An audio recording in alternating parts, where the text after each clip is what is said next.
are recording this episode. What? I don't know what we're recording this webinar. So if you would prefer not to feature on the episode, then please turn off your cameras. But otherwise, feel free to keep them on. For those of you that are new to the Wilder Futures project, I'll just give you a quick introduction. So the Wilder Future for Warwickshire project has been running technically since 2020 with a large break in the middle. But we have been organising webinars and training in conservation and ecology and environmentalism. And as we go on, we're going to be doing it in marketing, communications and campaigning. And it's raising awareness about key conservation issues and trying to motivate people and inspire them to inspire others. So if you are interested in joining the project, then feel free to drop me an email afterwards and I can give you some more information. We're kind of doing almost weekly webinars at the moment and are starting our in-person events as of next week. So I'll just close this down. So I'm just going to pass you guys straight over to Kate, who's joined us today from the Sustainable Land Trust, and she'll be running the episode for us. Hi, okay, well, it's really lovely to meet you all. I'm just going to have a go at sharing my screen, so just give me 1 second. So hopefully, I think you should have that. So just let me know, just nod. Oh, yay, thank you very much, fabulous. So it's really nice to talk to you all. It's nice particularly because Joanne was telling me a little bit about yourselves and what you've been doing.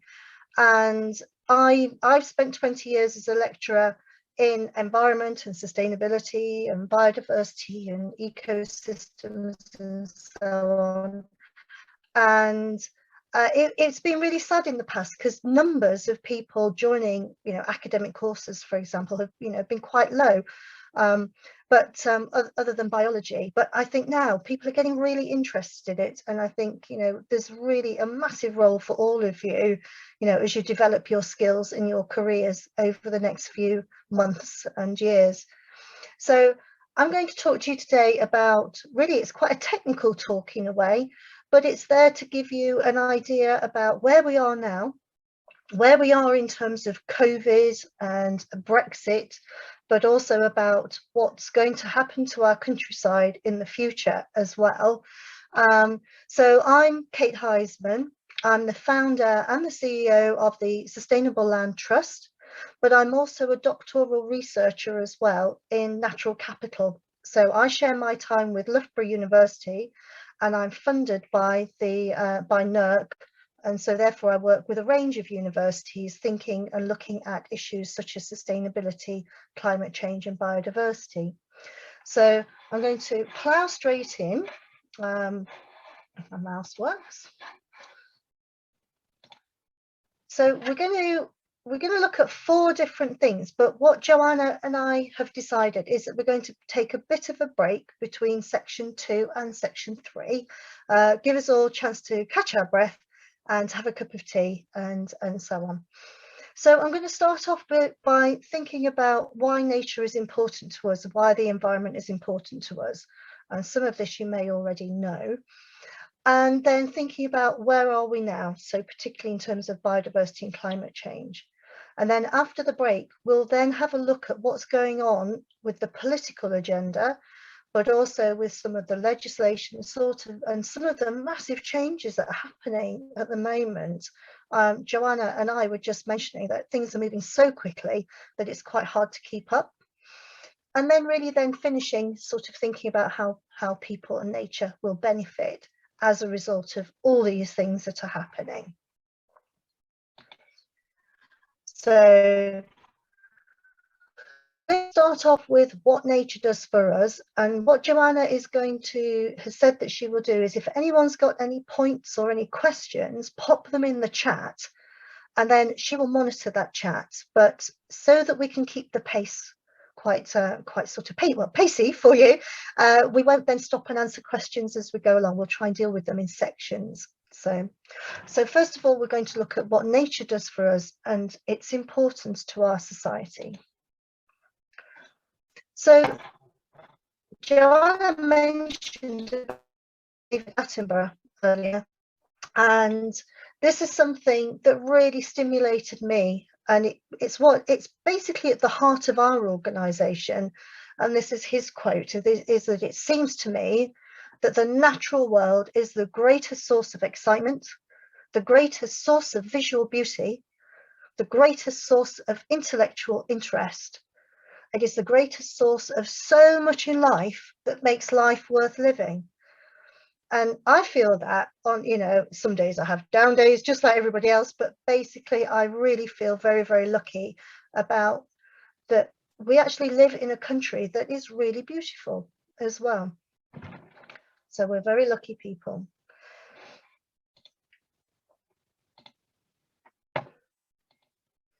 So I don't know if any of you have heard or come across the concept of ecosystem services. You may have done whilst you've been working with Joanna and the team at the Wildlife Trust. But basically, we've moved away from looking at just trying to preserve a butterfly or just trying to preserve an elephant or something. It's about thinking about the landscape that those species fit in and the connectedness of those species to that landscape. But one of the things that was happening, which really has now changed, is that we've kind of felt a little bit disconnected from nature. And so the concept of ecosystem services is to bring all the roles that nature plays in underpinning our society a little bit closer to home to us, so that we understand the role and the importance of nature to us. So this wheel here outlines the 4 main types of ecosystem service. The first one is provisioning, and it provides different things for us. The second one is regulating, so it regulates the environment for us so that it's a comfortable place to be. The third one is the cultural service, and then the fourth one is the supporting service. So I'm not going to go through each of those. I'm sure that, with where you all are at, you can really see what are the different things that are supporting us as society. But I think also, particularly in this COVID world, then actually nature is supporting our health and well-being as well. And you probably experienced it all the way from this time last year, all the way through, just how much we are now starting to embed nature into our daily rituals. And so for those people who were stuck at home during the worst of the pandemic, families cramped together, people who weren't allowed to go out, basically looking at nature, seeing the birds outside the window and seeing the blue sky became such an important part of helping people through COVID. But also nature helps in lots of different ways as well. And so you probably heard of ecotherapy, therapeutic horticulture, for example, and there's a whole career now that is built around how you can use nature to support health and well-being, and the psychology of nature and health and well-being is also gaining prominence as well. And so there are lots of studies around which show how nature helps us to fight stress and fatigue and depression, and also helps us to improve our concentration. But also, you'll know this, that being somewhere where it's quiet and calm, and you might just be listening to the wind in the trees or the birds singing or just something happening, then actually that can have quite a strong pull on your emotions as well. And it can really help you gain a sense of place. We did a study a few years ago, and we talked to people who'd moved from all over the place onto a new housing estate. And they'd moved to, I'm living in Rutland, the Sustainable Land Trust is based in Leicestershire, and we worked with some communities in Rutland. And we tried to understand how long it took them to feel part of their landscape, how long it took them to have some emotional connection to this new landscape that they were in. And it was really interesting because it takes people around 6 years, you know, to get fully embedded into a new place and to feel as though there's that real emotional connection. So we found that really interesting. But also where you grew up had a big thing to play as well. So I grew up in Sherwood Forest and kind of the typical Enid Blyton lifestyle, out and about all the time. And so for me now, I feel quiet and calm when I'm in a woodland or I'm surrounded in a landscape that, you know, is kind of a wooded landscape. And in Rutland, it's completely the opposite. It's all big fields and farmland. And it took me ages to just feel, you know, as though, you know, it felt right. I felt discombobulated for quite some time. But nature also, being in nature and those kind of psychological effects, but also by being active in nature as well. And being out in the clean, fresh air has been known to reduce death rates. And also it's a great place to socialize. If any of you go rock climbing or walking or anything, you know, it's a great place to get to know people. But also, and the Wildlife Trusts know this more than anything else, the Wildlife Trusts have worked with Exeter University, and they've done some studies to look at sort of how much of a contribution nature plays in reducing the costs of healthcare. And I'm going to just cite a figure, but I'm probably a little bit wrong. So Joanna, tell me, you might know.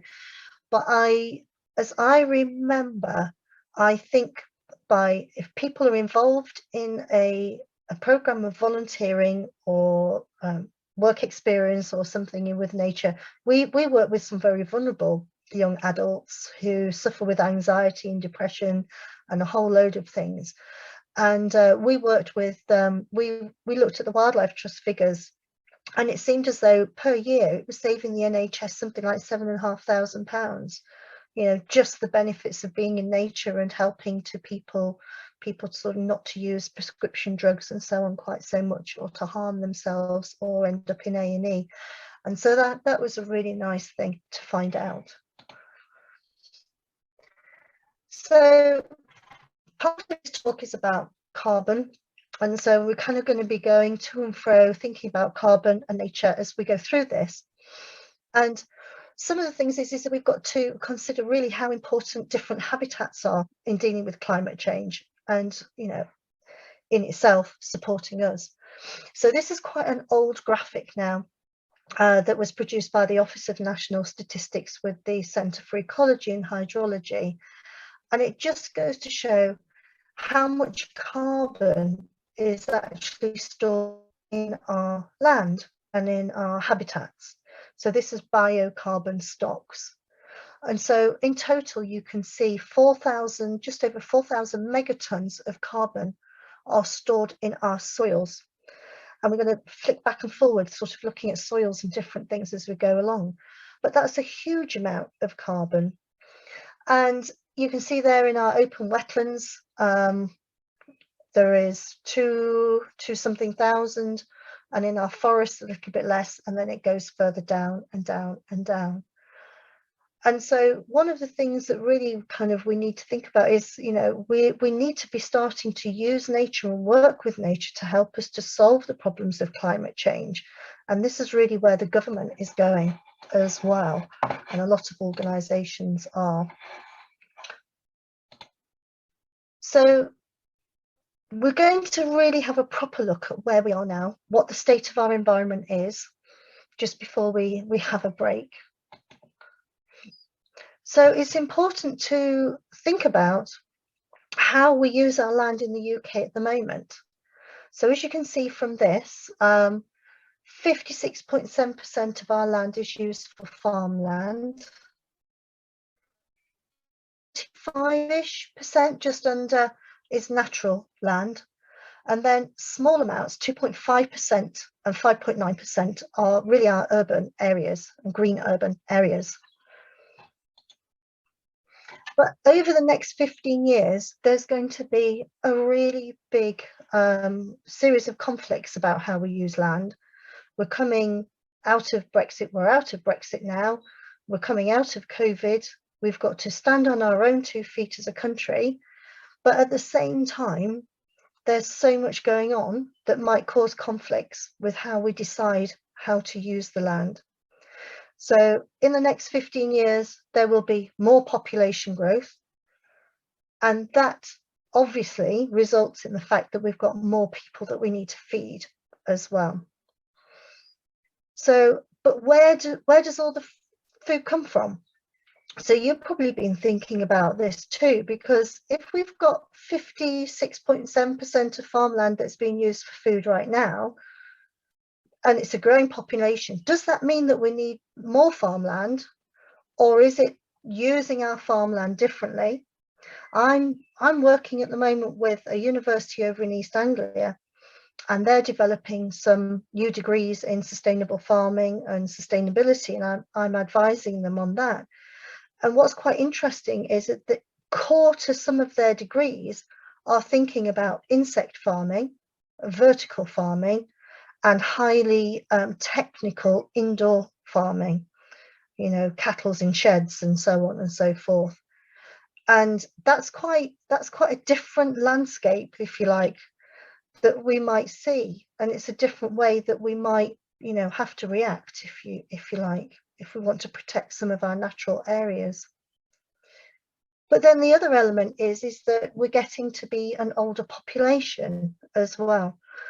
And it's quite scary. I read a government report the other day that a girl child born today in May 2021 has a really high chance that she will be alive in May 2121.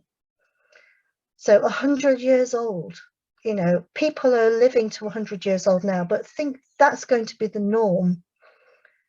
And lots of children are being born as well. But where will people go if we've got this aging population and more people?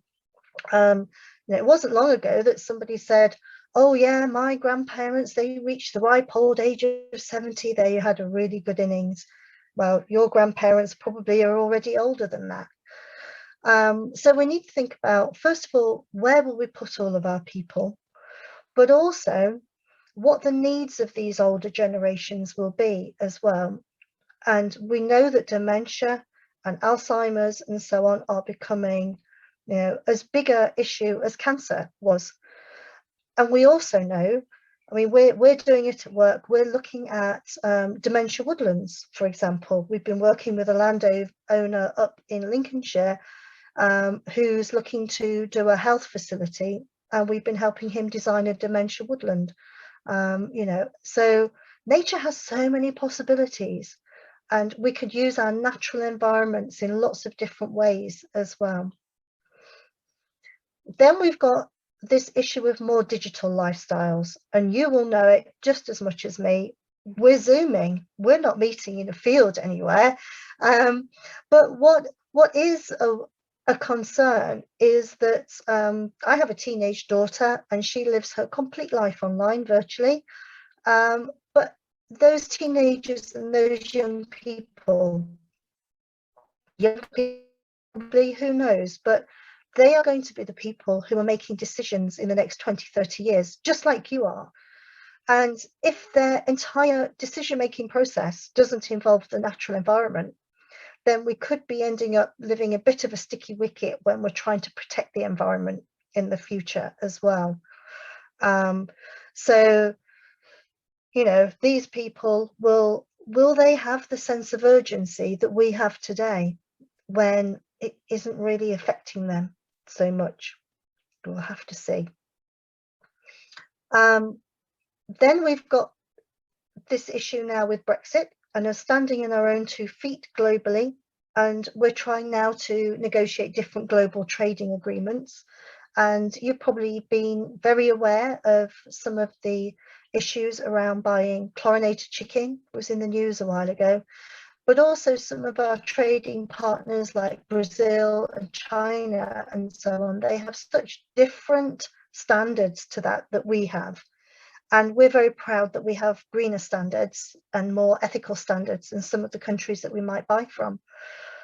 But people want cheap food, as you know, and that could also be then a source of conflict in the UK. You know, how are we going to provide this cheap food?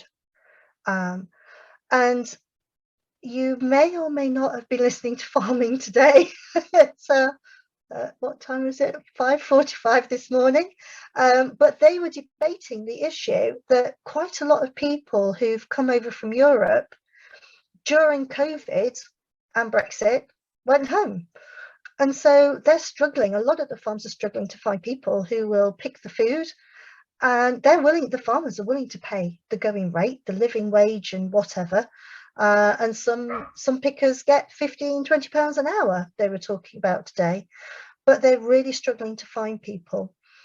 And that it's those types of things that push up the prices of our food against other food and other commodities as well. So there's a lot of work still to be done around that. But also when you look at how land is managed, there are also other conflicts as well that aren't really kind of put into that. And that is around energy and renewable energy, and also the expansion of industries as well. And so at the moment, we're looking more and more offshore wind farms and so on, but there are ecological impacts to that as well.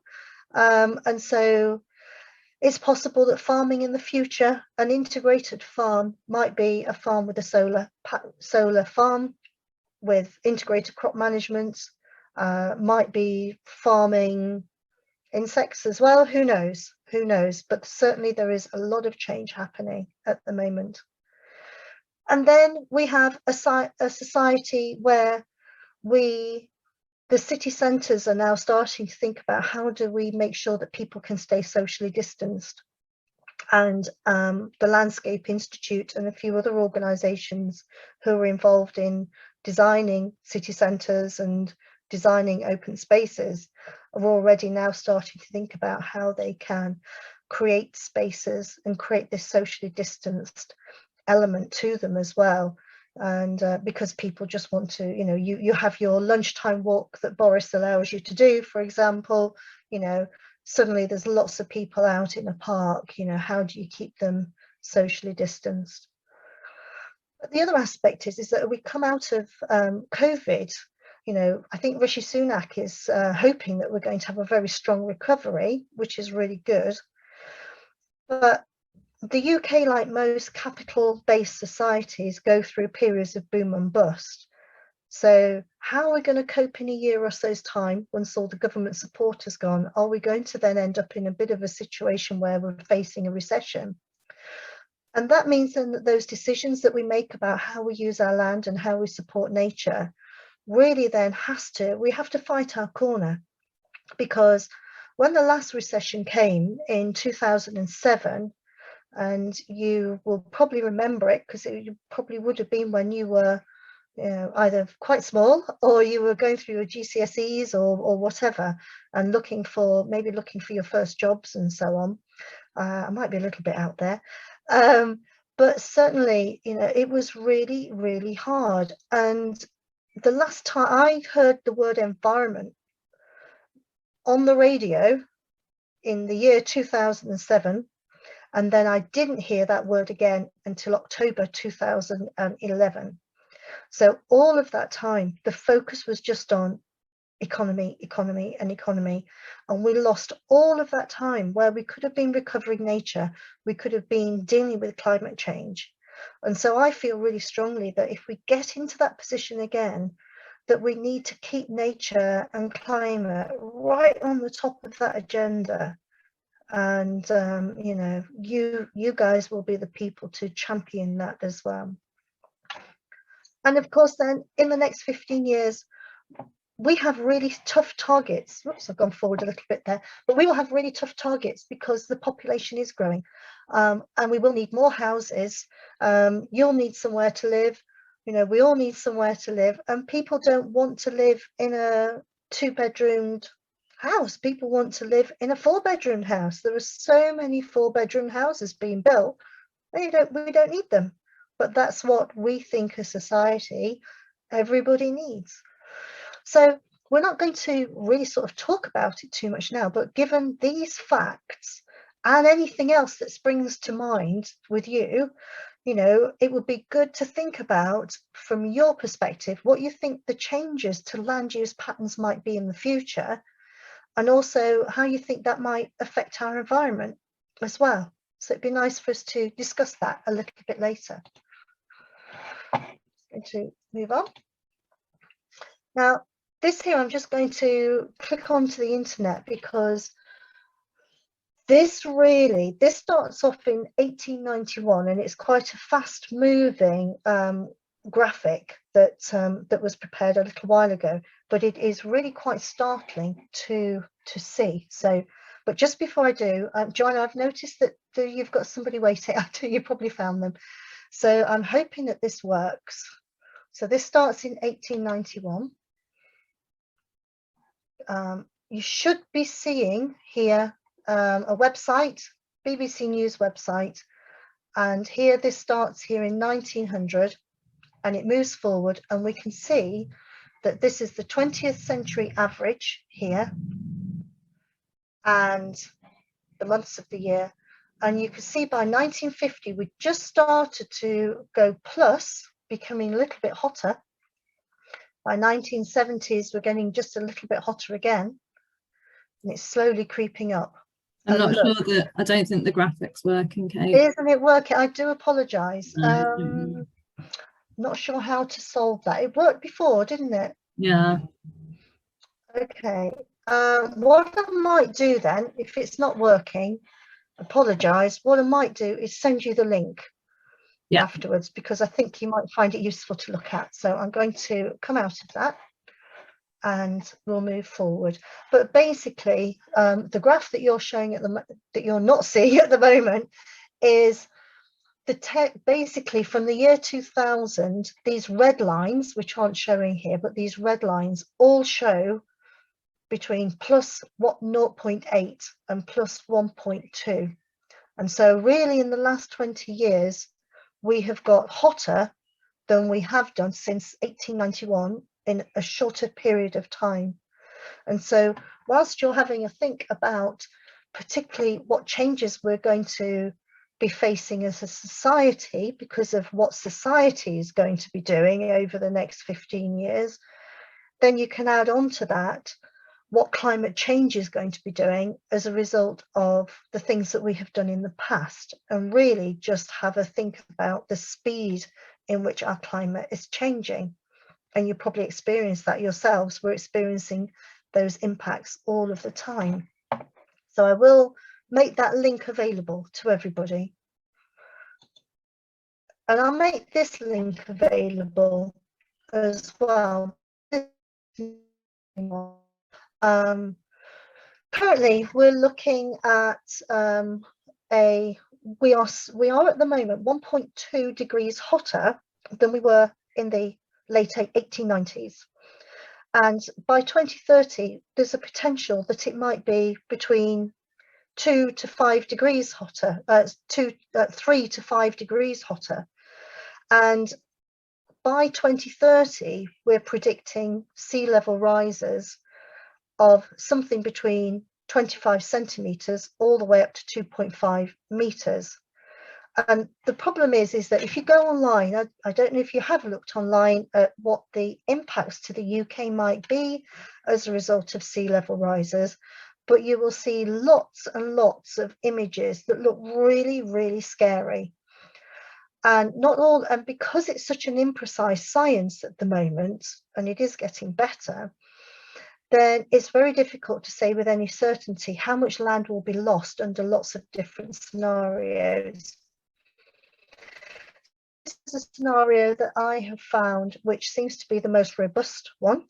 And basically, if we keep our pledges where we want to limit our global warming to no more than 2.1 degrees C, this is roughly what the UK will look like by 2030. So you can see that those red areas, we potentially might still lose.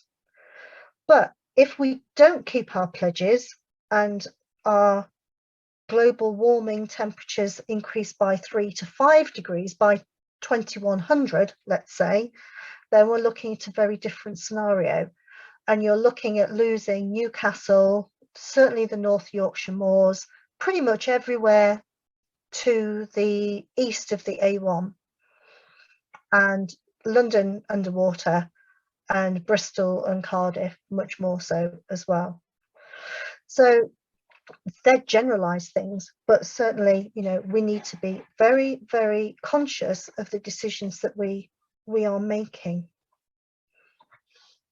Some scientists say that for all of the icebergs, you can see this here, we've just looked at the Antarctic ice sheet and not Greenland. And I've just made, you can scroll on this yourselves, and again, share the link, where you can look at how far above sea level it might increase in meters. But some scientists think that if all of the glaciers melted, it might take a long, you know, it might take 5,000 years to melt all of the glaciers under a business as usual scenario, i.e. no undue human intervention, as it were. But then what they are saying is if we keep adding carbon to the atmosphere, we're very likely to create an ice-free planet where the average temperatures will be around about 27 degrees Celsius instead of what we're at the moment, which is around 14 degrees. So you can kind of, you know, visualize what the impact might be of that.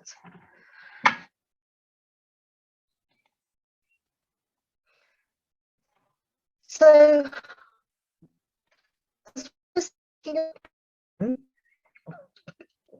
the way that we use our land also emits carbon as well.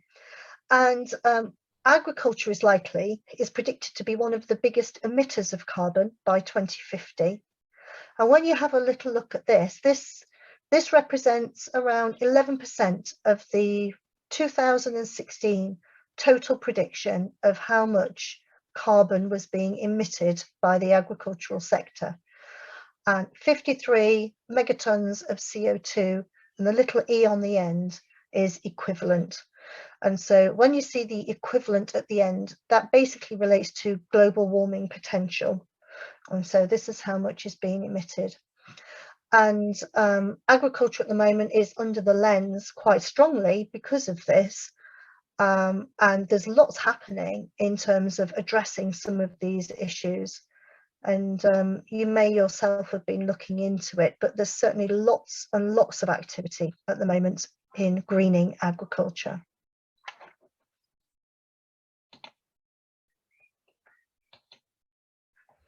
But it's not all about agriculture. Actually, we have this wider natural environment that's important to us, and it underpins us, and it keeps us going, and it enables us to live life on Earth. And so what I've done here is I've gone through some scientific reports and some government reports that basically just try and pull together the state of the natural environment as it roughly is at the moment, just so you can get a bit of a handle on the size of the issue. So I'm going to start off with the light blue and have a look at air. And so levels of nitrogen dioxide have been above legal limits in urban areas for a decade. Okay, so think about that. For a decade, our urban areas, and there are many of them, have been operating illegally in terms of how much nitrogen dioxide is in the local atmosphere.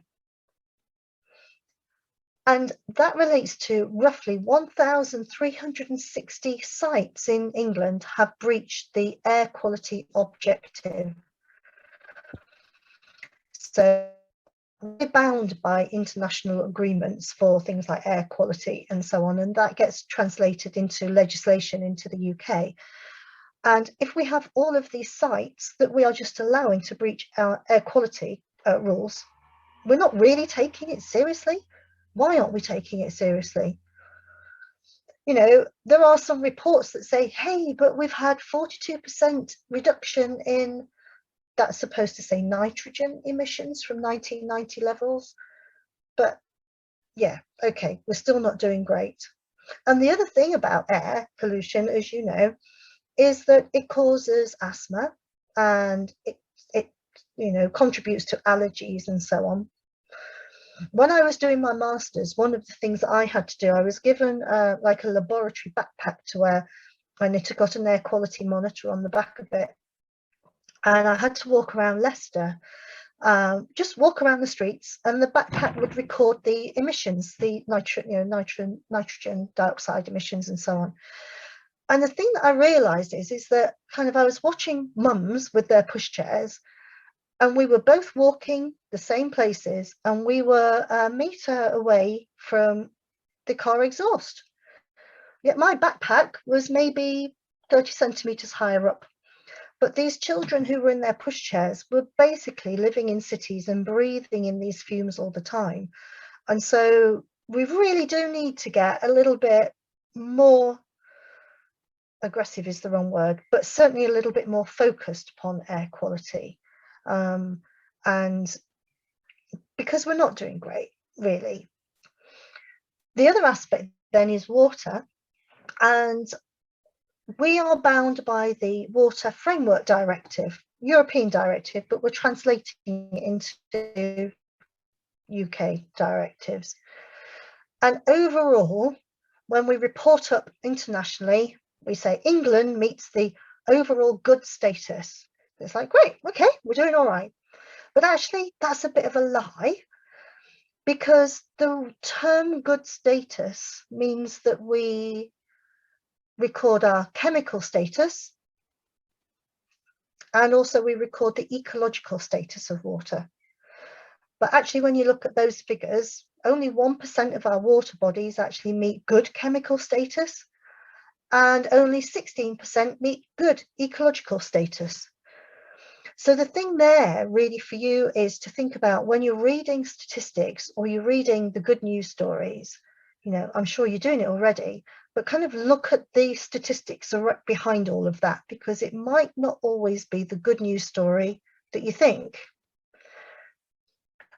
Plus, 40% of pollution comes from rural areas. So you can imagine farming and so on and so forth.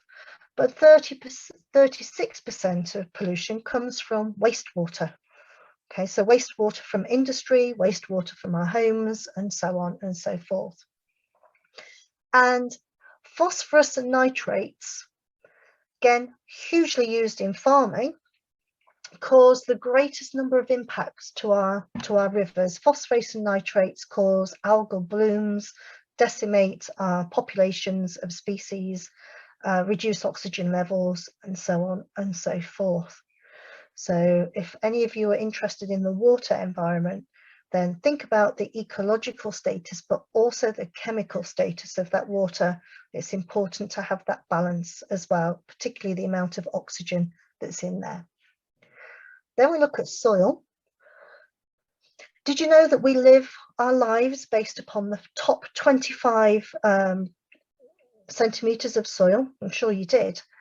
But that soil that makes our life worth living, we're not treating it very well. And we've really disregarded soil up until the last couple of years or so. There was a soil strategy put forward probably about 10 years ago, but it was largely ignored, unfortunately. But 4 million hectares in England are at risk of compaction. And so what that means, mainly again, farmland, but also other lands as well, is that you'll know when it rains, if you've got compacted land, the rain just floods over the top of it, slides down through a catchment, and that contributes to flooding villages and towns and cities. 2 million hectares of land are also at risk of erosion.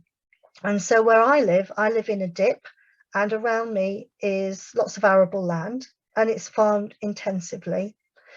And each time that they plough the land, when we have a rainstorm and weather that similar to that we've had this May, the soil erodes, the silt gets into the water, and so we don't just end up with flooded our flooded area where we live, but also we end up with the contents of the field all over our roads and pavements and in our gardens as well, as soils are eroded.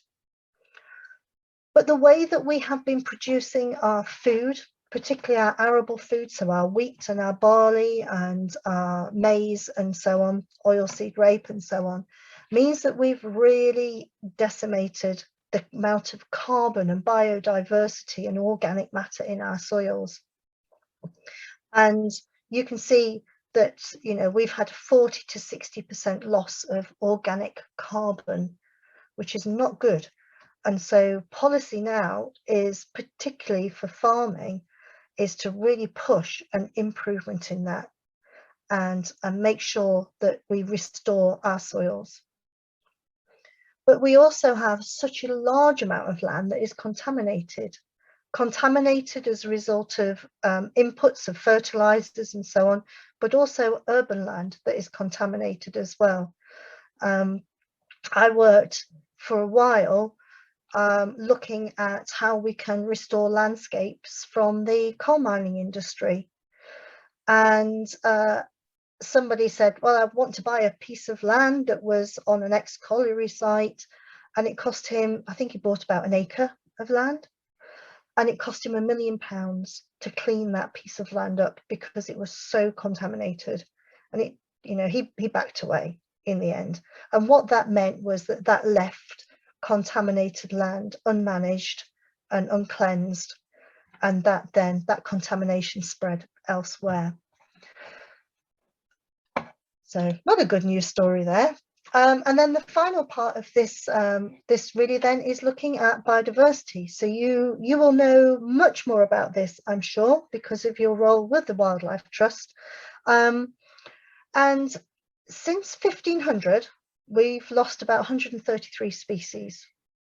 Doesn't sound very much, not for 500, 600 years, but actually since 1970, we have gone hell for leather with it, because we are now in a situation where 41% of our species are experiencing population decline.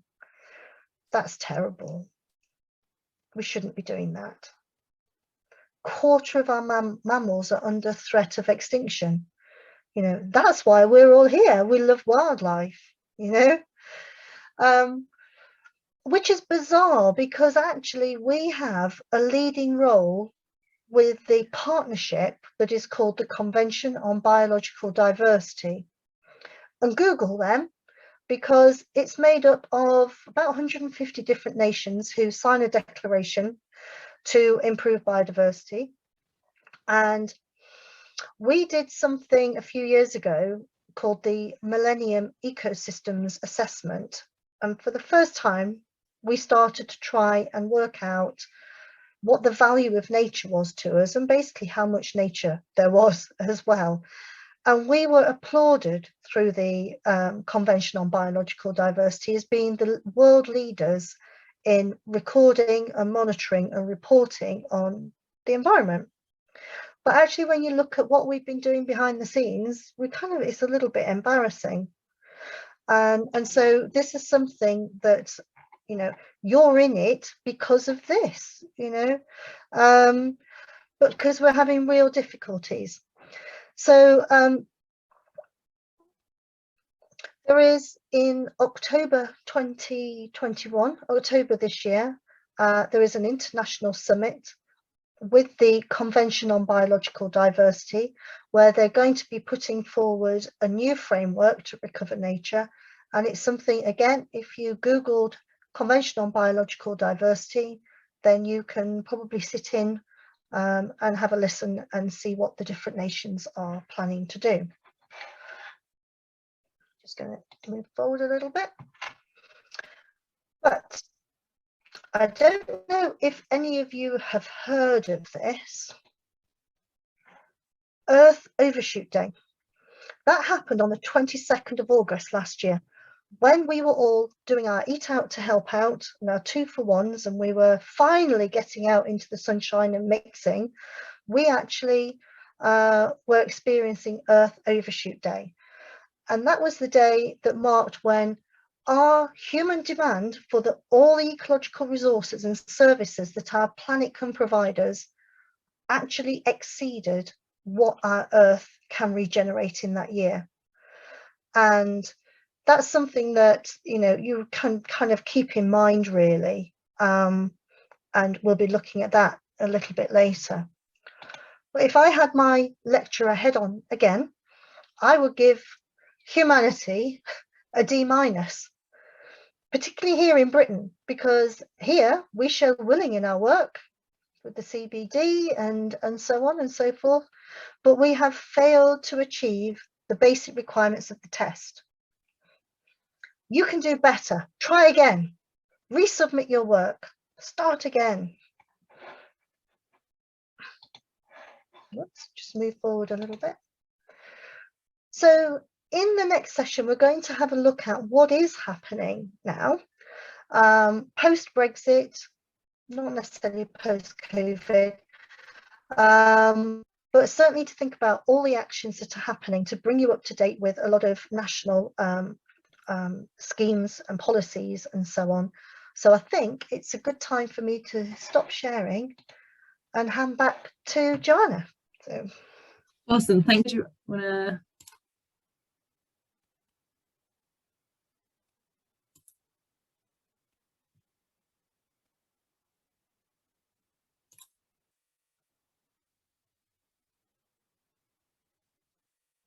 think you need to unmute yourself. Just got lots of things open. I was just kind of just getting a bit lost. Right, okay. Now I have a dog snuffling around in the background, so it's not me that's making those noises, honestly. So I'm going to share the screen. And hopefully you can see that. Yeah, so we're good. Brilliant. Okay, so we'll carry on then, and hope you feel a little bit more refreshed. So we're going to have a look and see what a post-Brexit world is looking like at the moment, and is it really kind of, are we really doing things differently, or is it actually just the same words that we've had over the last 30, 40, 50 years, just packaged in a slightly different way? So let's have a little look. So in November 2018, we were lucky enough to have this document arrive in our inboxes, and it's really kind of the first proper integrated strategy that looked at nature and the environment and society together. And so this is the political scenario that we are living under at the moment. And it came out at the same time as the greener industrial strategy, I think it was called, and a couple of other strategies, one of which has fallen by the wayside already. And so one of the strategies was to look at how we can decarbonize our society. And within that strategy, I think it was the green growth strategy, it really pushed the idea of electric cars and looking at transport and industry and so on. And which of course we're all seeing now, because more people are driving electric cars, and then we've got very hard-hitting targets to you know, sort of have only electric cars. I think it's by 2040, might be wrong. So the clean growth strategy looked at how we can decarbonize our lives and our homes, but this green future 25-year environment plan really was the strategy to say, right, let's set our goals so that we can achieve these things that we have here highlighted. So we need clean air and we need clean and plentiful water. Our ambition is to have thriving plants and wildlife. Also to reduce the risks of harm from environmental hazards like flooding and drought. Using our resources more sustainably and efficiently. And then also enhancing beauty and heritage. And interestingly, this final thing, engagement with the natural environment. This was the real first time that in a strategy that dealt with nature, it also dealt with how we as people engage with the natural environment. And so the concepts of ecosystem services, which we looked at right at the very beginning, are woven well the way throughout this document, but also the concept of something called natural capital. So natural capital are the stocks of all of our habitats, how many habitats we've got and what condition they're in. And then ecosystem services are the services that those habitats and landscapes and so on enable, that provide to us. And we've seen those already. But then we've also, within this document, we've also then got to think about how we manage the pressures on the environment. So how we mitigate and adapt to climate change, how we reduce our waste, how we manage our exposure to chemicals, and also how we enhance biosecurity as well. And so all of those seem quite natural things, but the biosecurity one, as well as all of those really pressing things, is actually something that is becoming more and more important to organisations like Forestry England, because you've seen things such as ash dieback, for example, really take hold of our ash trees, and people are felling ash trees all over the place. We on the estate at Borough, when the landowner first planted up their woodlands in 30 years ago, the woodlands contained an awful lot of ash, and ash dieback has just swept through it all. And so we're now having to take out that diseased ash and replace it with a much more varied tree selection, which is really good. But as our climate warms, different pests and diseases are coming up from the continent that some of our wild plants and our wild animals just aren't adapted to cope with. And these things are gaining traction, and these are starting now to affect our iconic habitats and species. And again, from a career perspective, a career in looking at pests and diseases and thinking about biosecurity, for example, is a career that will be an interesting one to pursue and very much needed, let's say.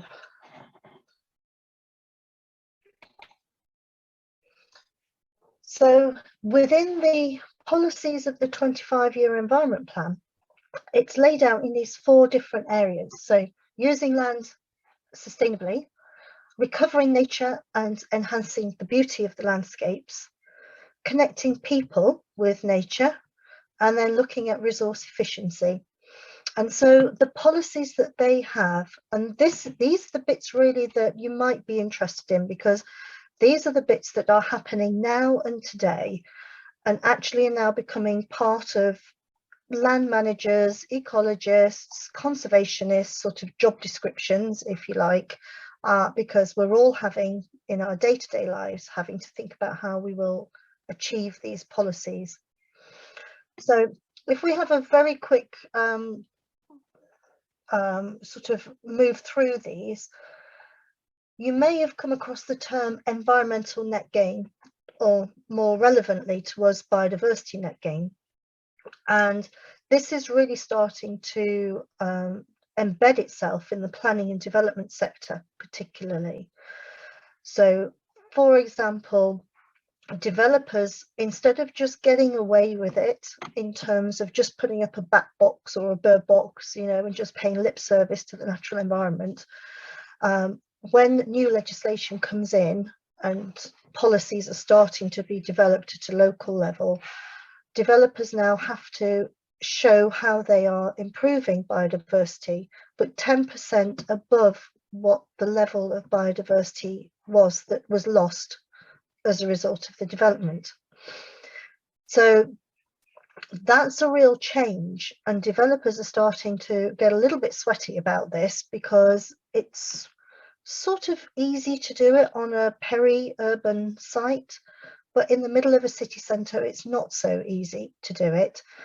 And this concept of biodiversity net gain is now starting to develop a bit of a market financial market value, which we're going to have a little look at in a bit more detail later on, because it's affecting rural land managers, it's affecting the wildlife trusts, and it's also affecting planning and development and local councils and organisations such as ourselves. We're all having to get engaged into that. The second bullet point relates to improving land management and incentives, and that basically refers to in the past, when we had the Common Agricultural Policy, which provided us with EU subsidies for farmers and so on, the Common Agricultural Policy also provided subsidies to help rural villages, and that was under the Rural Development Programme. So there's a new programme now. I'm not sure if the Wildlife Trust have gone through it with you. I'm sure that they will, called ELMS, and the wildlife trusts are involved in it. Quite a few of us are involved in the tests and the trials at the moment to see how that will happen. And that basically will change the way that farmers are being paid for looking after nature and the environment. And so they will be paid basically on the improvements that they make, not just the amount of land that they've got or the amount of interventions that they put in place. It's physically, how have you improved nature? And that will come into place by 2027, but there's a lot of work going on at the moment to get ready for that. Next bullet point then is about soil health and the restoration of peatlands. And we talked about soil health, but you may have heard on the news today that there's been the announcement to phase out the selling of peat composts in garden centres over the next 2 years. And that's great news. Anybody that's been in this industry for any amount of time, when I started in the industry several centuries ago, we were still talking, how can we get garden centres to use peat alternatives? And the horticultural industry really kicked back probably until about 3 or 4 years ago. I can remember listening to talks, you know, online, on the radio, with different sector representatives, just saying, there's no way. We have, you know, there is no feasible alternative that is as good as peat. We have to use peat. And there is. I'm working with a landowner in Wales at the moment, and we're looking at restoring one of his habitats that has been overtaken with bracken. And so you can make compost out of bracken. It's called green gold. And so, you know, there are alternatives, and it's nice to see that, you know, finally, you know, there's something happening with that. Then there's maximising the multiple benefits of woodlands. The Queen's Jubilee is a big woodland planting incentive. There's lots of things that Prince Charles has talked about with getting so many trees planted and so on. But it's all about, as you know, the right tree in the right place. We used to be a very wooded country prior to the clearances about 11,000 years ago. But you know, it is some of our habitats are very rare, and you know, it's not just about sticking trees everywhere. And then also about reducing flooding, and that's where trees do come in, because as you know, you plant the right tree in the right place and the tree roots will prevent flooding, the leaves will intercept the water, and so on and so forth. There's a lot more into that. So I'm just going to go through some of these other bits. The lighter green one here about recovering nature and enhancing the beauty of landscapes. I feel as though we're missing the boat on this one a little bit, because actually this policy wording hasn't changed for about the last 30 years. And I feel as though there's still a long way to go with this. What will it look like? How will we do it? There's a huge role here for the national parks and the areas of outstanding natural beauty, and all the organisations that work within them. And yeah, let's just see what that actually means in the future. And then, as you can see there's respecting nature in how we use our water. And what that really refers to are things like abstraction. So, you know, thinking about how much water we take from the landscape. The connecting people with the environment and improving health and well-being. I kind of touched on it a little bit at the beginning about the real benefits to health and well-being.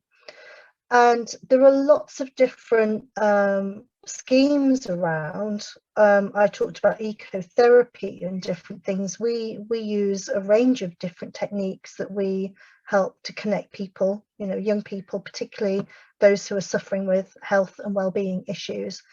But also it's about working with the NHS and doing green prescribing. It's working with, you know, local groups whose beneficiaries might benefit from being in nature as well. And then, as we mentioned right at the beginning, it's about getting young people into nature in and out of school. And we know that they're going to be making decisions for us in the future, and it's good to get them embedded in the environment as well. But then there's the final bullet point, which is called greening towns and cities. And that's a really interesting one, because there has been a growing movement towards the concept of garden cities. I don't know if you've come across that just yet, but there's also garden villages and garden towns. And it's a real sort of kickback to a period in time, I think it was the 1930s, it might be a bit before that, where a town planner called Ebenezer Howard, great name, came up with the idea of creating these garden villages. And what he didn't want to happen was just, it would be lots and lots of, you know, sort of not high rise at that time, but lots and lots of, well, what they were doing is they were trying to clear the slums, and they were trying to think about how people could live together without being on top of each other, but also live. What he did, he analysed the issues that were happening in the heart of the cities, and he was recognizing issues such as poor air quality, poor water, the slums causing disease issues, and so on. And I haven't got a picture of this, but do Google him, because if you want to understand kind of the early concepts of how sustainable cities and sustainable places are planned, have a look at what he identified. There's kind of like an image of it that looks like a bit of a horseshoe, and he's comparing towns with villages and what village life gives against what town life gives. Actually, that's still happening. This is what it's like now, you know. And so he took those kind of thoughts, and he then started to design places where the green environment played just as much precedent as the built environment. And you will see that in places such as Welling Garden City, for example, Letchworth Garden City, and believe it or not, Milton Keynes. And so what he did, he started to really think about how we can design places better. And then that fell out of favour. And we started then sort of 1960s, 70s, 80s and 90s, just throwing up massive housing estates, poorly built houses, everybody, you know, sort of quite close together and so on. But again, there's a kickback against that now. And what's happening behind the scenes with this new concept of garden villages, garden towns and garden cities is it's actually working with the communities that are being created and actually connecting those people, not just from a health and well-being perspective, but I've worked on a 1,000 home housing estate over the last, I've worked with this community for several years, and as the houses were being built, and what was happening is that the open spaces were owned by the developer. And what normally happens is a developer will build all the houses first and then put the greenery in last. That's the least profitable side of their work, basically. Sometimes they'll do it in stages, so you might get a play park after the first 150 homes and that sort of thing. But what we did with this community is that we took them to the idea of the Ebenezer Howard principle, which was that communities should be responsible for these open spaces.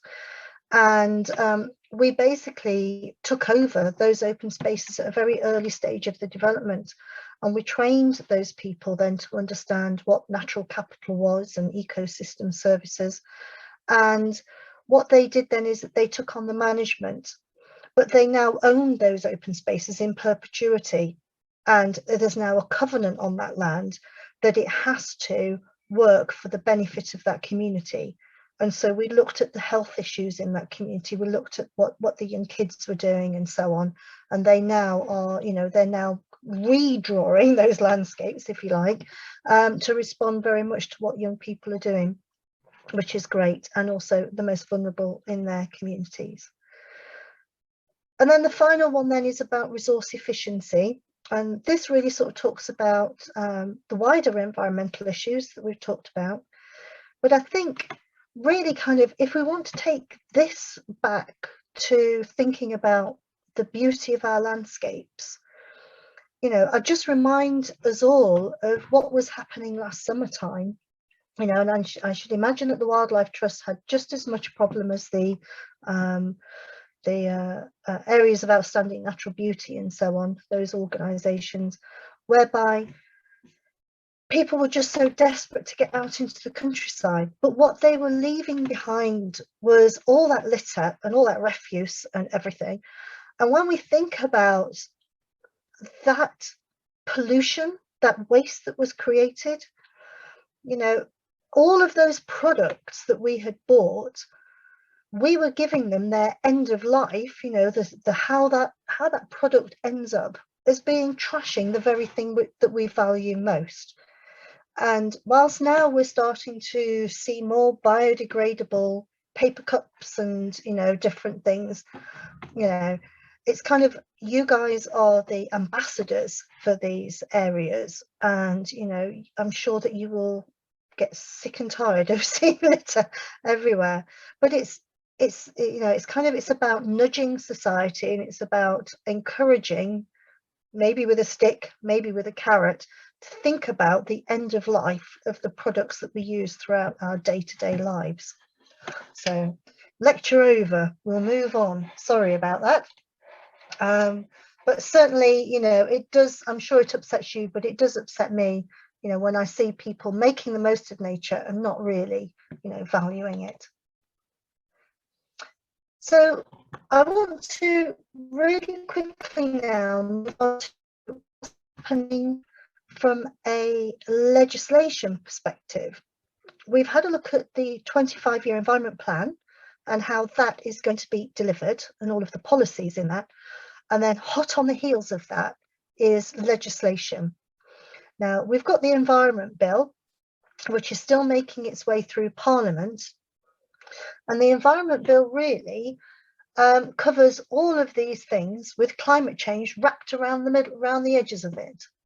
So we're going to have a little look at that. And the aim really of the 25-year environment plan and the bill is that we want to leave Britain's nature in a better state than the previous generation have left it in.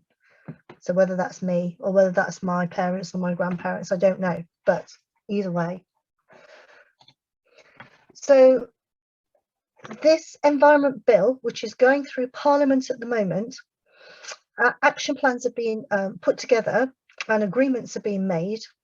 And if you want to follow the progress of the environment bill, it's going through very, very slowly. It was supposed to have been adopted in January 2020, I think. Might have been March 2020, but COVID basically put it on hold.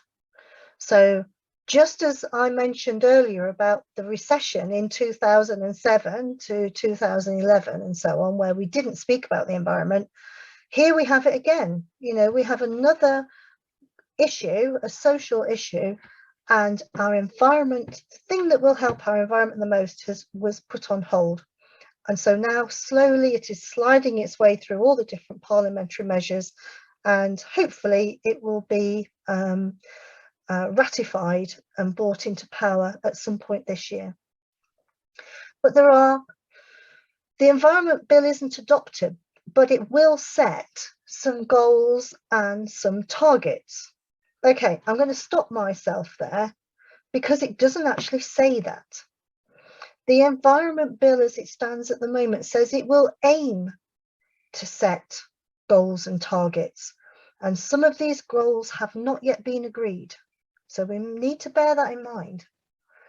But what it says is that it will protect and enhance 75% of terrestrial and freshwater protected species to a favourable condition. Great, but it doesn't say by when.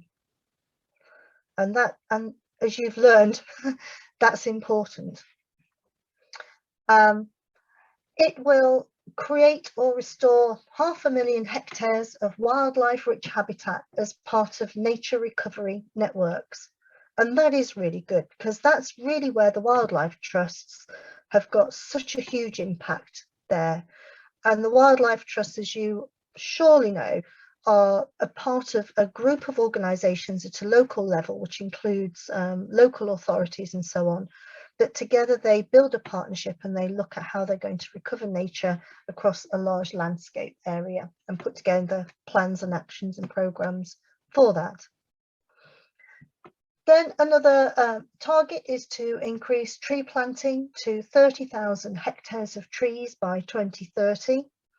Right tree in the right place, remember, but the Woodland Trust and partner organisations such as the Forestry England and so on are involved with that, as are many organisations. We're involved in all of these things one way or another, and at least 3/4 of our waters to be in a natural state as soon as possible, including dealing with things like sustainable abstraction. So that again is working with the farming industry, it's working with the water organisations and the drainage organisations and so on. So the Environment Bill hopes to be in force by the end of October 2022.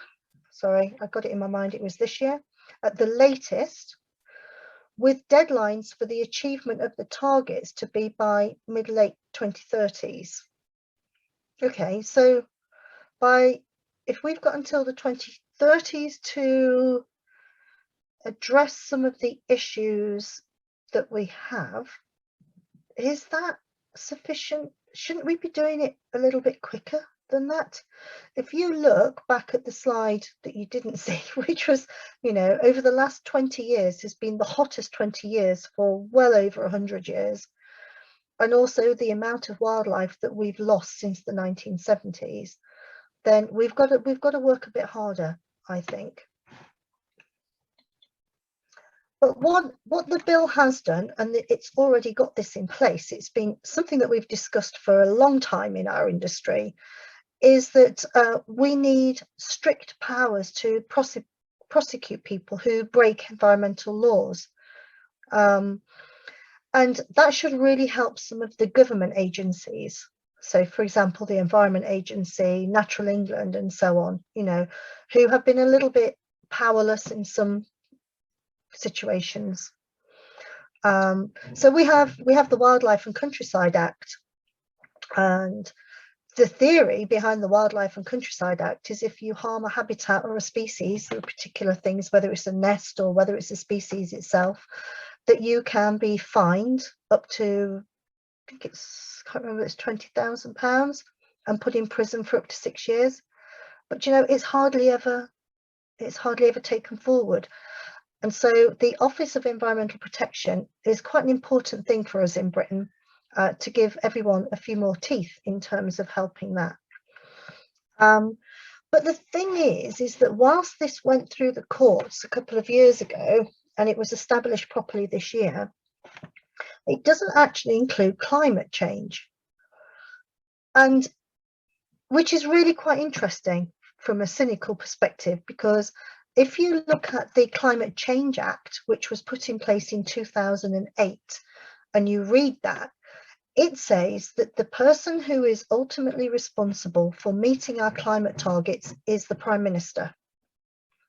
Okay, so the Office of Environmental Protection doesn't include climate change. Therefore, it can't take the organisation, the person, the body to court for not achieving the laws around climate change.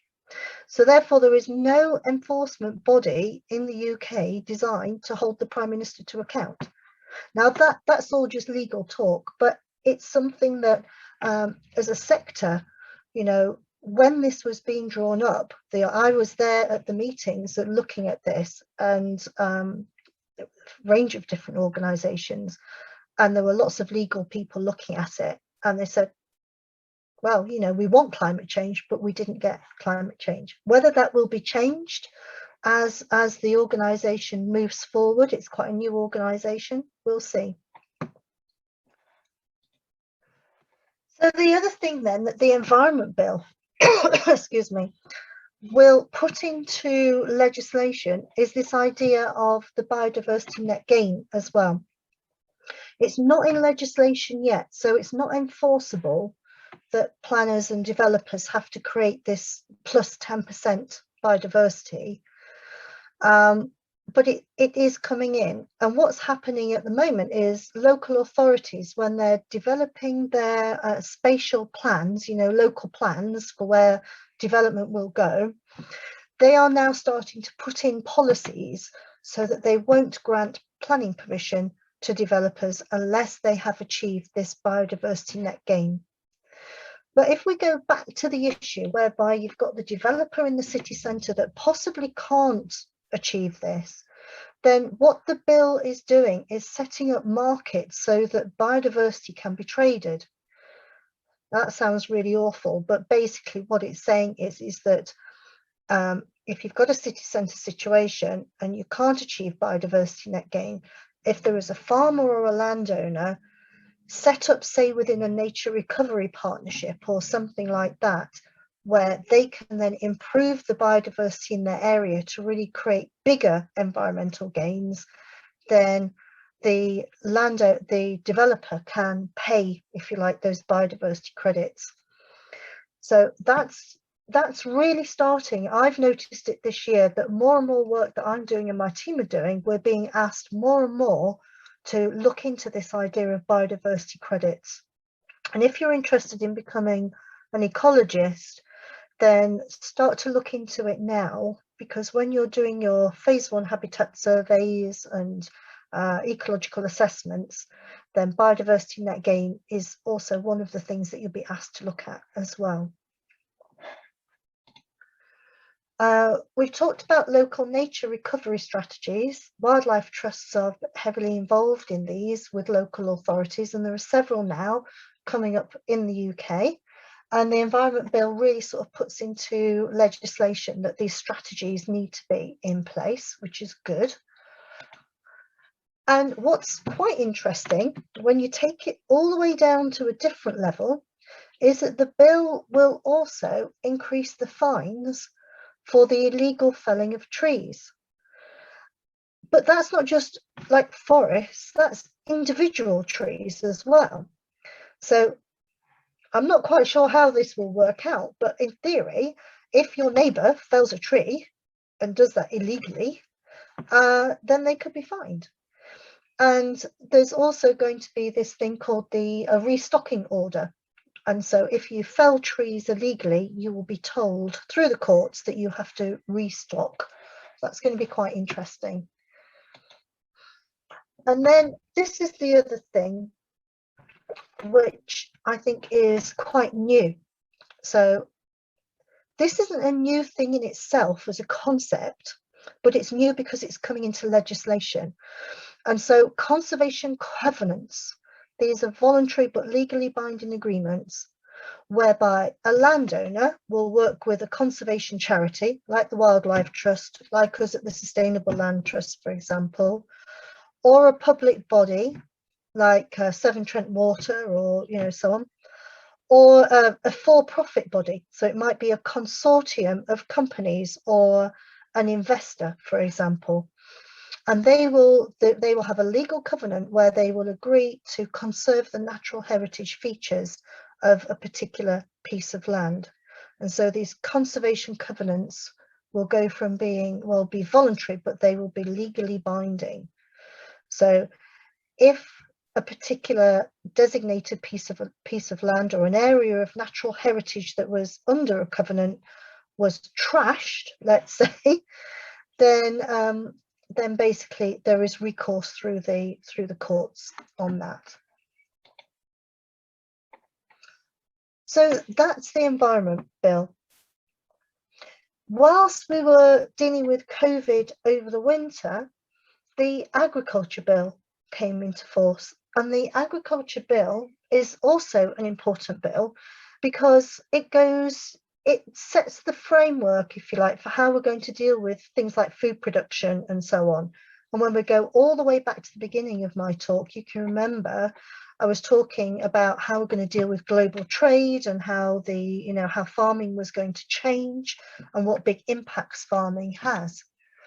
And so the bill reforms all the farm support that farmers used to get through the Common Agricultural Policy, which was the EU subsidies. So under the Common Agricultural Policy, the CAP, farmers in the UK receive £3.5 billion each year, and 80% of that were through what were called direct payments or basic payments. And what farmers had to do was, to get that money, they had to agree to undertake a very, very basic level of environmental protection. So I'm being flippant here, but it was like, don't shove a dead cow in a ditch sort of thing, because you'll pollute the water. Cut your hedgerows on a regular basis. Don't spray sewage when it's snowing, because the sewage will just wash away when the snow melts, that sort of thing. Really, really basic stuff. So this is how farmers were getting paid. But also it was based upon how much land that they farmed as well. And the rest of the money, the 20%, went for rural and environmental farm management schemes. So environmental stewardship was the little bit that kind of was the top up, but also the rural payments were, as I mentioned a little bit before, that money went to support rural communities. So it might pay for some refurbishment of a village hall, for example, or it might support some artisans, who wanted to set up locally and, develop a rural business. So now we've got the Agriculture Bill. All of that is going to be phased out by 2027, and everybody will have to stand on their own 2 feet. And to replace some of those subsidies, in the UK, we're developing this thing called Environmental Land Management Scheme, and it'll replace all of those old agri-environment schemes. So if you're interested in a career around farm advice and around that sort of thing, then certainly Google ELMS or the Environmental Land Management Scheme, because that will, following the progress of that will really kind of help you to understand what's going to be happening. And going back to thinking about what is in the 25-year environment plan, where it's about how do people benefit from nature, what the Agriculture Bill is saying is that farmers will receive public money if they provide public goods. And what the aim is to improve the nation's natural capital. How much habitats, good quality habitats, but also how they increase the functions of our ecosystems and the increasing role that nature provides to society. So this is a really different way for farmers to work, because farmers are used to working on their farm in isolated pockets sometimes. And here, the Agriculture Bill is saying, well, hang on, you need to prove to us that society is getting the benefit from what you're doing, and we'll pay you for that. But also what it's doing is encouraging farmers to work together, because this bill is saying, we're going to have a look at what some of the big issues are in your area, and you might not be able to solve that issue on your own, but you will need to work with others. And so it's really forcing farmers to work across a landscape together to solve the problems together. And this particular policy will deliver the environment plan, all of those things on the right hand side, which we've looked at already. And the way that they're going to do it is that they're going to, at the moment they're thinking about 3 tiers of delivery, but because we're still going through the tests and trials period, this may change. So the top tier is encourage sustainable farming practices on a large scale. So that's your big farming consortiums.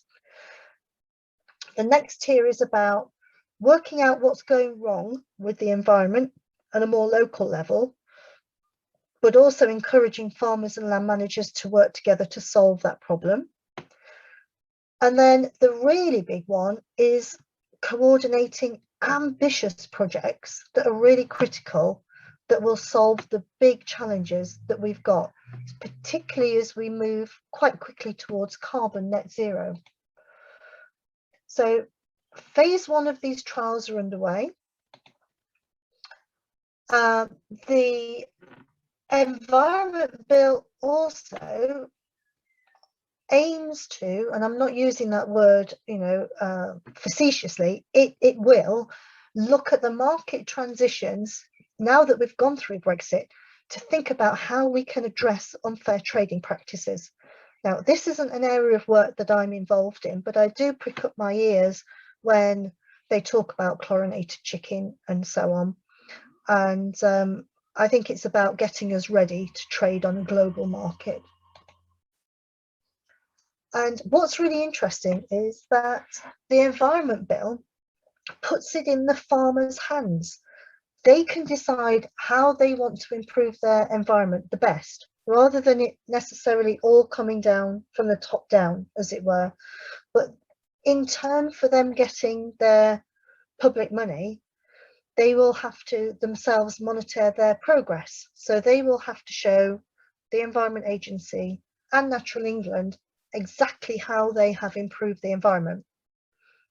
Rather than in the past, it was about how much land had been created as a habitat, and kind of, was the habitat quality all right? Now it's about how many birds have actually used that habitat, how many worms are in the soil, those types of things. And the farmers then will get paid by the results. So the Agriculture Bill is something that has really kind of, stimulated the farming industry to start to think quite quickly. And I'm sure that if you Google any of this, you will see a whole plethora of actions and activities that lots of farming organisations are involved in. Quite an exciting time. So just going back to climate change a little bit. As you know, we are committed to achieve net zero carbon emissions by 2050. And that is enforced through the Climate Change Act, which I mentioned earlier. That's what Boris Johnson is held to account with. And we know that we're going to plant all of these trees. And what that will do is absorb 10% of our residual greenhouse gas emissions. So 1 million hectares of land are needed to do that. And as well as dealing with the compost and garden centre thing, the aim is to restore 35,000 hectares of peatland in England by 2025. Okay, so we are now in 2021, and we're only just deciding that by a couple of years' time, we won't be digging up peat for garden centres. So again, if you're at all interested in thinking about how we're going to deliver all these targets, then it's okay having these big policies, but actually, can we deliver it? We need to change our lifestyles so quickly to help some of these policies and this legislation to actually happen. And once we get on top of this, the Peatland Protection Code really kind of recognises the power of our landscapes, but the power that those landscapes have to sequester carbon. And Peatland Protection Code will cut national CO2 emissions by 200 million tonnes by 2050. Now, significant. But at the moment, there are no targets set for how much carbon we want to store in our soils. And if you can remember, when we looked at previous slides, we worked out that soils were incredibly important for carbon. But there have been very few studies, but there was a study that was carried out on a large country estate, and the country estate was an arable estate. And I think it was Rothamsted Research Station. They did this study, and they worked out that arable land, if managed properly, and here this image shows you of a no-till situation, so the soil isn't tilled, it isn't turned over, has the potential to store 155 tonnes of carbon per hectare just in the topsoil, and a further 127 tonnes of carbon per hectare in the subsoil within 10 years. And so by not ploughing up the land and not managing the land in the traditional ways that we have, our soils can play a really important part of our movement towards achieving climate change targets.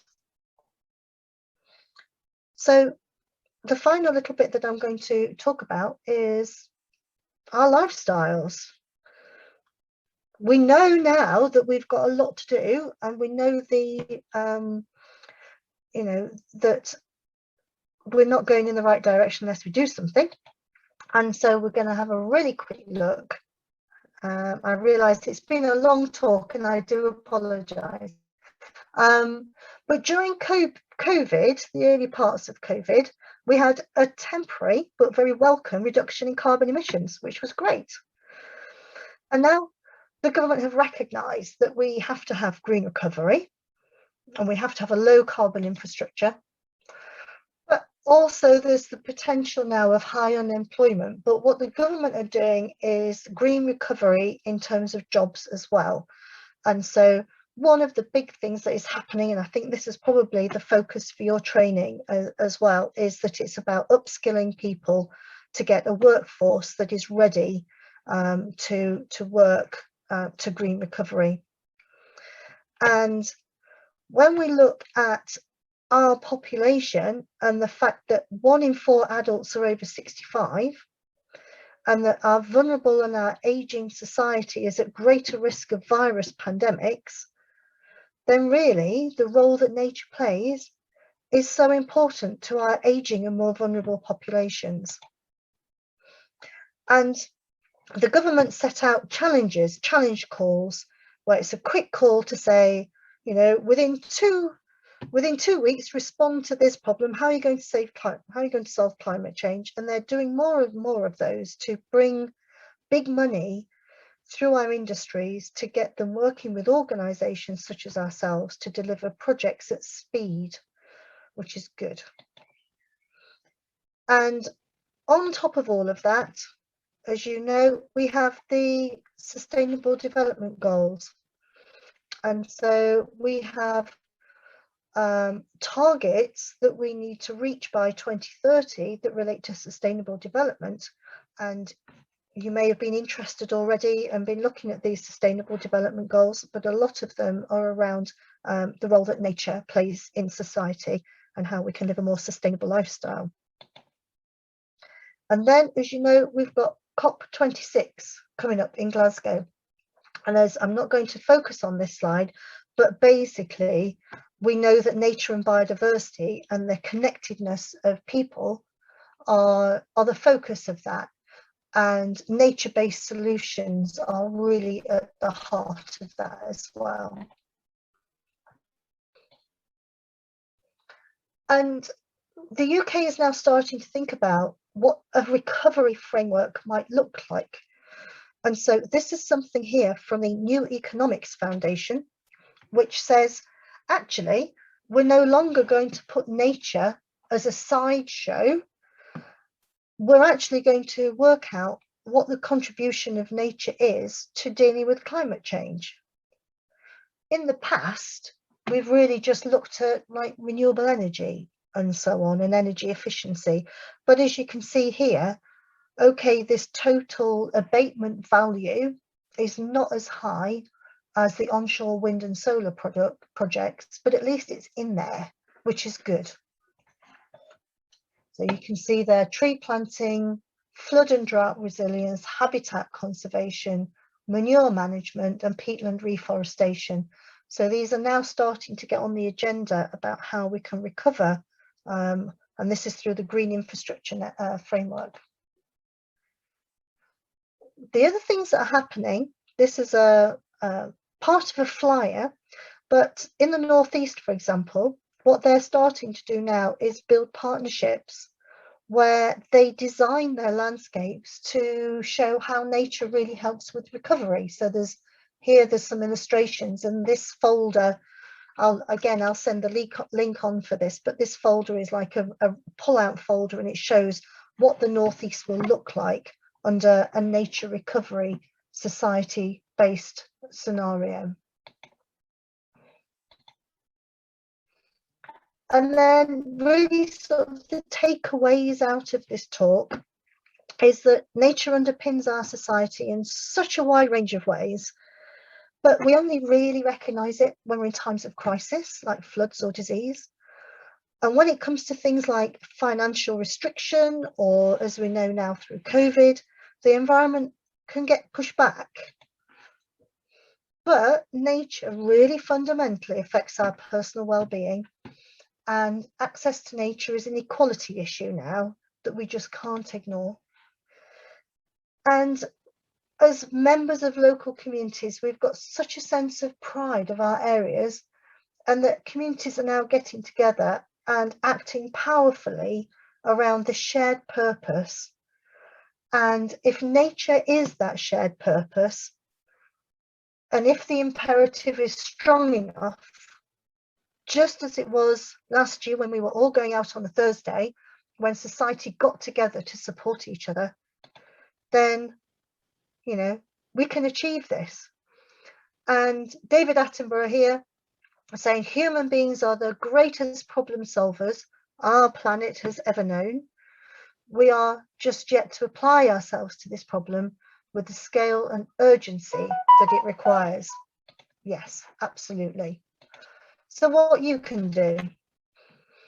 So if you remember, when we looked at the news, we were shown images of the R number. Well, if you take the R number and translate that, so that shows the transmissibility of the disease. So one person can transmit a disease to, in this illustration, 2.5 people, if the R number is high. And I don't know if you've had a go at this or not, but you know, if you've tried to work out your ecological footprint, it shows you how many planets are required if everybody lived life on Earth the way that you do. And so collectively, the Living Planet report by the World Wildlife Fund showed that we were able in the past to live on one planet's resources in 1970, but we get to 2013 and look, we then had to live on 2.6 planets, 2.6 Earths. And then in the future, where will we be by 2050? How many Earths do we need to live the lifestyles that we want to live? So if you're interested in doing your own ecological footprint, then there's a link on here as well, the Footprint Network, and there are lots of them online, but it's really quite interesting to look at. So I really just want to finish this talk with saying really how grateful I am to be asked by the Wildlife Trust, and I'm really grateful to you all for taking part and listening, and I hope that you can take some things away from this, and I'm hoping that you get involved more in your professional lives, and really sort of understand kind of how quickly things are moving. And I look forward to meeting the next David Attenborough out of it all.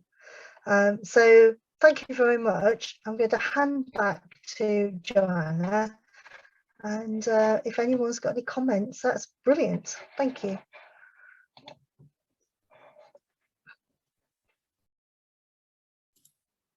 That was brilliant. Thank you so much, Kate.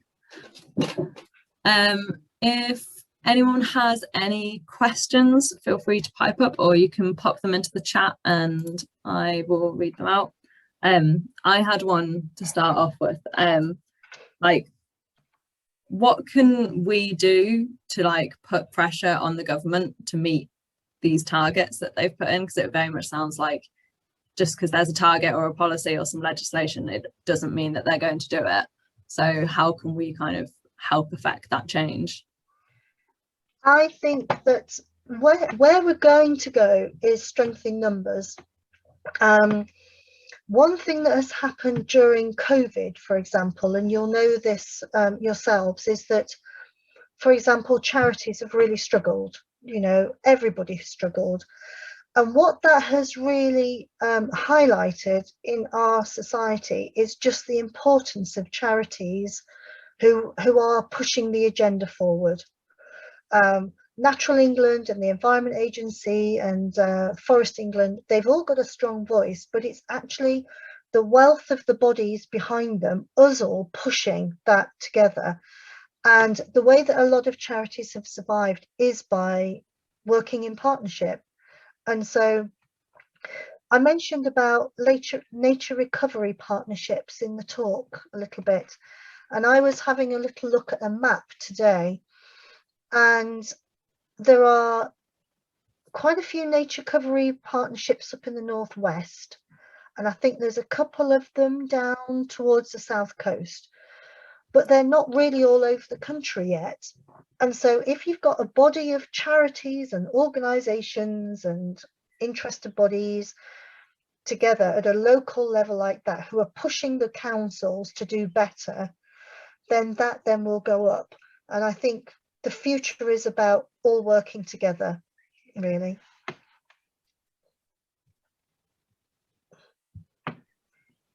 Hello. Hi, hello. Hi, Becca. Hi. Thank you very much for your talk.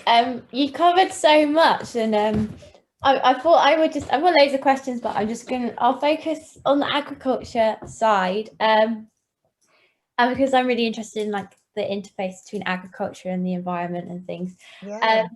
So I'm mainly interested in the environmental land management scheme. I haven't done much research into it, but I just well, there's a few questions I have. One thing was thinking about sort of farmers who are already doing things because they're like organic or they're low input or they're ecological, there's so many terms, and how that interacts with the environmental land management scheme. That's a really good question, because the tests and trials which are happening at the moment, there are 57 of those, and they're working with 3,500 different landowners across the UK. And the landowner that we work with, the farms that we work alongside, they're saying the same thing. And that's a question that I don't think has been answered yet. You know, if, for example, at Borough Court, where we're based, that's two farms. They've done loads of stuff outside of countryside stewardship, just because, you know, we're getting them to that point as well. And they say, well, what if we've done it all? How are we going to get rewarded for that? And I think that's something that's still being worked out, unfortunately. So I would throw that one back at you and investigate, contact Natural England and get involved in the tests and trials and find out more about that. Thank you. There's a question from Matt in the chat that just says, should the larger and higher profit food brands be responsible for taking on the losses that they can afford in favour of more ethical and sustainable food production for the growing population? Yes, there we go. Have you heard of nudge marketing? it's something that I only came across quite recently, and we're all being nudged in different directions. We're nudged through. My phone's just bleeped, but that's the phone nudging me. So somebody's marketing, and they know that I've been thinking about peatlands or something like that today, because my phone listens to everything. And so I will now be nudged through social media to, when I go to the garden centre, for example, look out for peat-free compost. And so I think there is a real power around this whole idea of nudge marketing, that we as society, when we go to the supermarket, we don't buy the onions that are in the little the little bags, that every time I look at these bags of onions, I just think about fish caught in nets in the sea with all this plastic. So I think it's down to our individual actions, but also your MP as well. Definitely. Yeah, but to engage with there is the horticulture, what's the forum? I think it's something like, I've got it wrong, but it's something like, is it the ADHB, Association of Horticultural Producers? It's basically the farmers that provide the food and things to the supermarkets. Engage with those bodies as well. Yeah, absolutely. Yeah, so Brilliant, thank you. No, but absolutely yes, we all should be pushing. Anyone else got any questions? I've got, sorry, I don't know if someone else has a question, they should go ahead. I was just wondering, again, like how within the agriculture bill and things, how will the government sort of monitor biodiversity, sort of the biodiversity conserved, or the ecosystem services provided through environmental land management? But how are they going to do that? Do they know yet how they will do that? It is really unfortunate that what the government haven't really done is publish the results of their tests and trials properly yet. There was a report that came out in the autumn. They promised that they will report every quarter on where they're at. And the report that I read in the autumn, it was kind of like, it was like a little bit like aunties sitting around a table gossiping and saying, oh no, we have no idea how to deal with this, and more questions than answers really at that point. Now there are ways that things can be done, and this is, there's a whole range of ways. Natural England, for example, and the environment, well, Natural England particularly, and the Rural Payments Agency, they employ inspectors, as you probably know, through the old stewardship scheme. And so an inspector will go out maybe every 5 years and inspect a piece of land. And if they were happy that the claim was the right claim, then the payments would get made. But if the landowner was overclaiming, so they hadn't actually created the habitat sufficiently or the quantity, then they will get fined equally as well. When it comes to kind of monitoring actual species on the ground, there's a whole range of different thoughts at the moment. One is the use of technology, so using drones, for example, which is cheaper from a human cost, if you like. But the other things are about remote sensing, recording, and so on. And also, this is where the collaboration comes in as well, because you really need a third body who's objective to be able to go and do those counts. So farmers at the moment will employ an ecologist, for example, or somebody to go and do some counts. And I think from what I understand through the Westminster forums that I'm involved in, then certainly there's going to be a bigger role needed for people who are trained out there actually monitoring those changes that the farmers are, claiming that they have made. So I think it's coming. So thank you. I've got a question from Sally in the chat. She says that you mentioned integrated farming earlier. Will there be any schemes in place to help farmers go into more integrated farming, such as grants for solar panels? The honest answer for that is I don't know. There was a scheme some time ago called the Energy Crop Scheme, which rewarded farmers for growing energy crops, basically. But that fell out of favour when the renewable heat incentive disappeared a few years ago.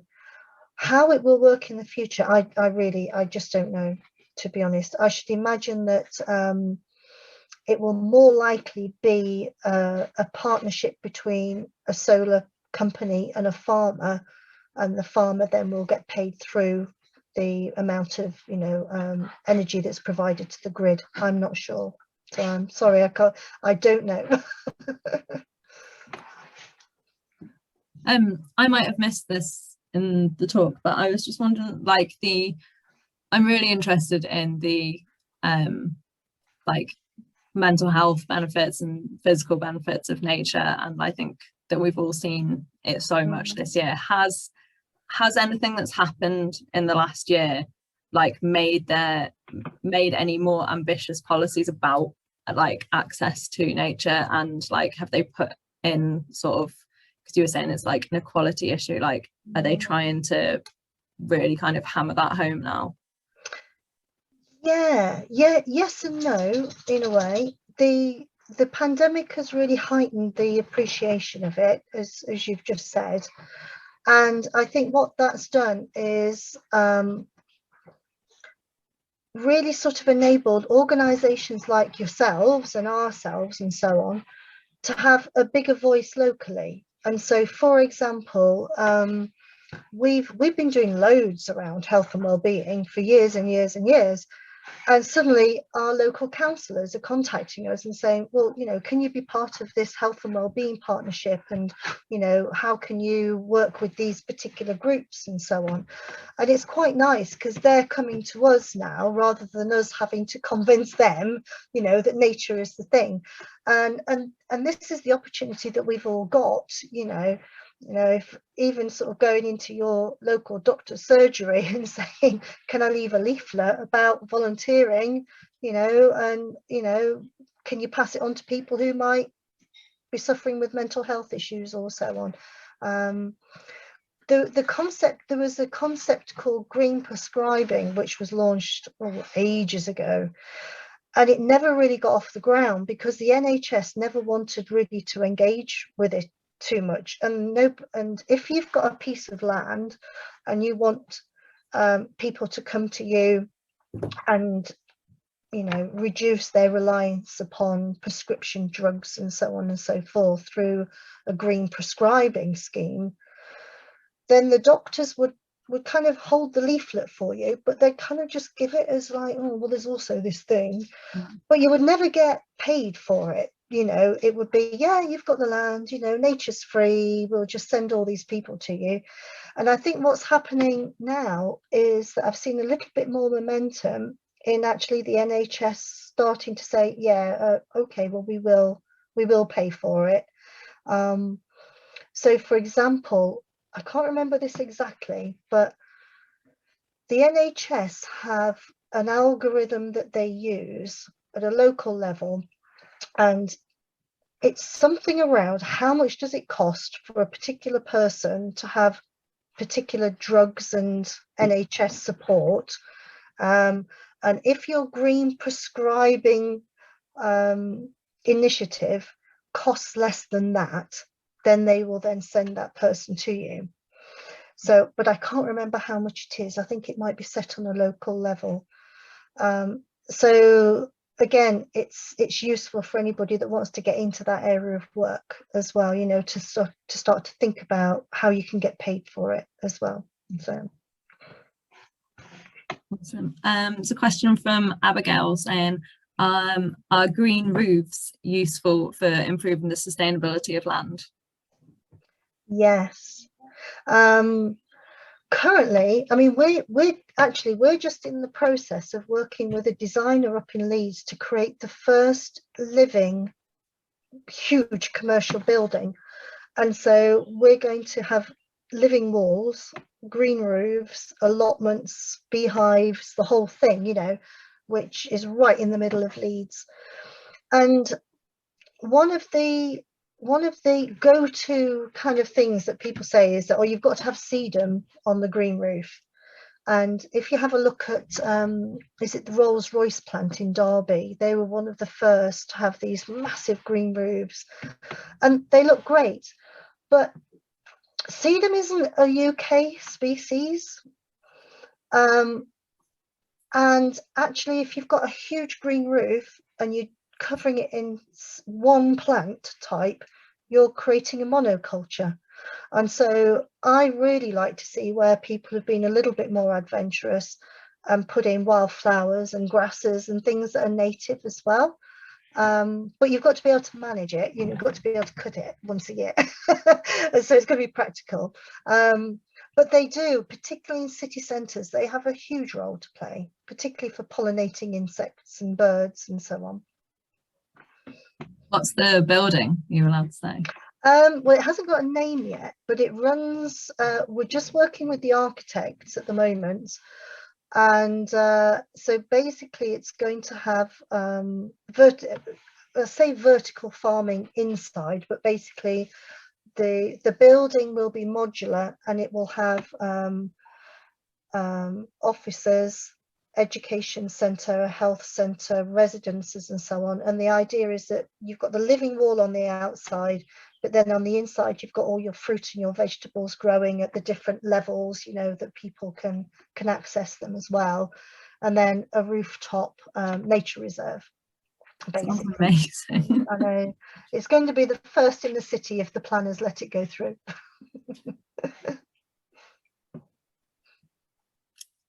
Any more questions from anyone?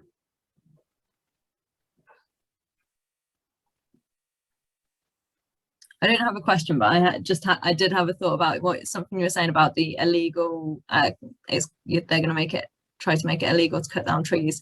They actually do this in Vancouver. So I lived there for a bit, and in the entire city, it's completely illegal to cut down a tree, and even in your own garden. Yeah. If the tree is like under a certain, like it's fine if it's under a certain height, but over a certain height, and the diameter of the trunk has to be a certain width. But and then if you do get permission you have to apply to the city to get permission to fell it, and you have to plant one to replace it somewhere. It doesn't have to be necessarily on your land. You can sort of pay the councils to do it in one of the parks or something like that, but it has to happen. So it's basically a one in, one out for the entire city. And it seems weird, like when I first got there, that was a thing. I was like, I can't believe you're just not allowed to do what you want on your own land. But everyone sort of definitely prescribes to it. And it's a really like, you know, so the Vancouverites are very proud of how leafy and green their city is. So once it's kind of ingrained in people, it could become normalized very quickly, I think, things like that. And I love Vancouver. I think it's such an amazing city. But yeah, I mean, we've got to learn from what other people are doing around the globe, you know. For example, in Japan, as you know, they have the cherry blossoms, and that's a massive festival. And so they really do value the trees around Tokyo and so on. But I'm just kind of reflecting really on that, because there was an initiative in the 80s. I was just a little girl, honestly. And I can remember the councils were going around and saying, we'll give you a free tree for your garden.